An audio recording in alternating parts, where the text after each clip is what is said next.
dermatokosmetologiyadan qiziq qisqa ma'lumot.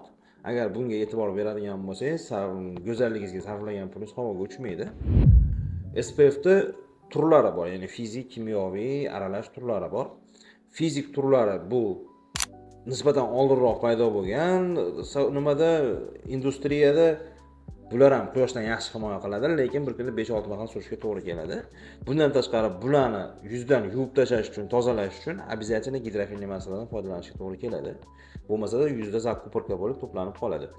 Bularni ko'proq tavsiya qilgan bo'lardim yuzda dog' borlarga bir kunda 5-6 mahal surishga, chunki tarkibidagi moddalar yuzdagi dog'larni oqartirish xususiyati ham mavjud.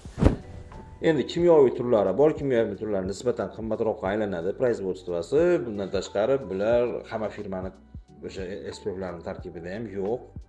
Chunki qimmatroq brendlarda ko'proq uchraydi va bolalarga ham ishlatish mumkin bularni. Bundan tashqari bularda o'sha asorati kamroq bo'lgani uchun quyoshdan himoya qilish xususiyati fizikka nisbatan yaxshiroq bo'lgani uchun bir kunda 2 mahal, 3 mahal ishlatish qulayroq. Bundan tashqari buni har qanaqa yuvish vositasi bilan yuvganingizda ham ketadi. Yuzda iz qoldirmaydi.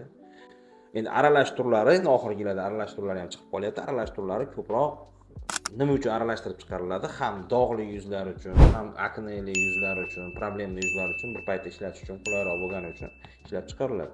Shu narsalarga e'tibor beradigan bo'lsangiz, sarflagan pulingiz havoga uchmaydi.